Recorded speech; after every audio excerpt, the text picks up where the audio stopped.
उत्तराखंड में पंचायत चुनाव को लेकर हाईकोर्ट ने सरकार को बड़ी राहत दी है।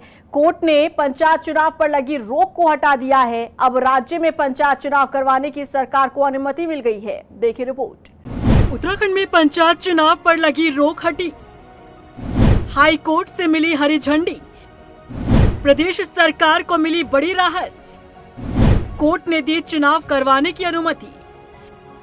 उत्तराखंड में पंचायत चुनाव को लेकर कोर्ट से प्रदेश सरकार को बड़ी राहत मिली है।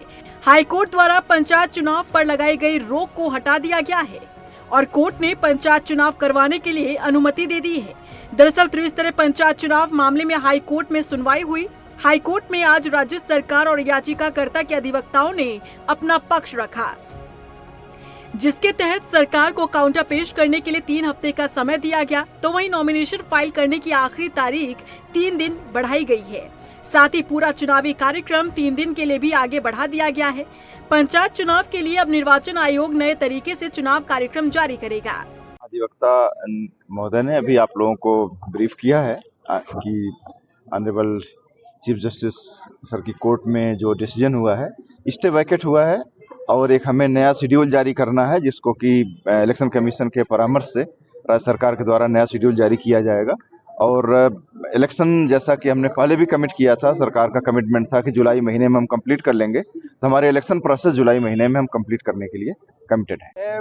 मुख्य जो इसमें बिंदु ये था कि हमने अदालत से निवेदन किया था कि स्टे को वैकेट कर दिया जाए, तो कोर्ट ने हमारी बात स्वीकार कर ली, स्टे वैकेट कर दिया। अब चुनाव होगा, अपनी तरह से जो है कार्यक्रम जो है इलेक्शन कमीशन जारी करेगा और उसकी तरह से तो आगे चुनाव बढ़ेगा। कितना आगे बढ़ेगा चुनाव? 3 दिन 4 दिन? देखो 3 दिन का केवल डिले हुआ है, अब ये एडजस्ट करना जो है इलेक्शन कमीशन का काम है, कैसे करेगा वो करेंगे। अब वहीं हाईकोर्ट की ओर से पंचायत चुनाव पर लगा स्टे हटने पर बीजेपी प्रदेश अध्यक्ष महेंद्र भट्ट ने कोर्ट के इस फैसले का स्वागत किया है। उन्होंने कहा कि हम चुनाव के लिए तैयार हैं।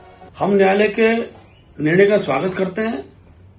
आज चुनाव पर लगी रोक हट गई है। अनेकों लोग न्यायालय की शरण में गए थे, आरक्षण के विषय को लेकर गए, परिसीमन के विषय को लेकर गए, लेकिन सरकार ने जो निर्णय किया था उस निर्णय पर कोर्ट ने मोहर लगाई है। और मैं कह सकता हूं कि इस निर्णय ने अपोजिशन को भी इस बात का एहसास कराया होगा कि सरकार का जो निर्णय करती है वो विधान के अनुसार न्याय व्यवस्था के आधार पर ही करती है। आज चुनाव की फिर रोक हट गई है, हम लोग चुनाव के लिए तैयार हैं। वहीं कांग्रेस का कहना है कि चुनाव पर स्टे के बावजूद हमने अपनी ग्रामीण विधानसभाओं में अपने प्रभारी नियुक्त किए हुए हैं, जिन्होंने अपना काम भी शुरू कर दिया है। कांग्रेस पार्टी पहले से ही कहती आ रही थी कि चुनाव समय पर होने चाहिए। ये 1 साल की देरी सरकार की वजह से हुई है। देखिए, माननीय उच्च न्यायालय ने पंचायत चुनाव के बारे में जो आज निर्णय दिया है, कांग्रेस पार्टी उसका स्वागत करती है।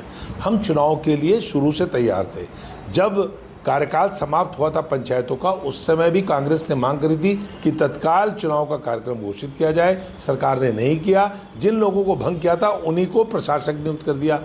उनका कार्यकाल समाप्त हो गया तो उसके बाद आपने अधिकारियों को प्रशासक नियुक्त कर दिया। उनका भी कार्यकाल समाप्त हो गया तो आपने अध्यादेश भेज दिया राज्यपाल के पास। राज्यपाल ने अध्यादेश वापस कर दिया। हाईकोर्ट ने आपको लताड़ लगाई। आपने चुनाव का कार्यक्रम ऐसा घोषित किया कि उसको लोगों ने कोर्ट में चुनौती दे दी, वो स्टे हो गया। कांग्रेस पार्टी तो शुरू से तैयार थी। सारा जो कैओस हुआ है, सारी अफरा तफरी हुई है, ये सरकार की वजह से हुई है। उत्तराखंड में पंचायत चुनाव पर लगी रोक हटने के बाद ही राज्य निर्वाचन आयोग एक्टिव हो गया है, तो वहीं पंचायत चुनाव लड़ने की तैयारी करने वाले उम्मीदवार भी।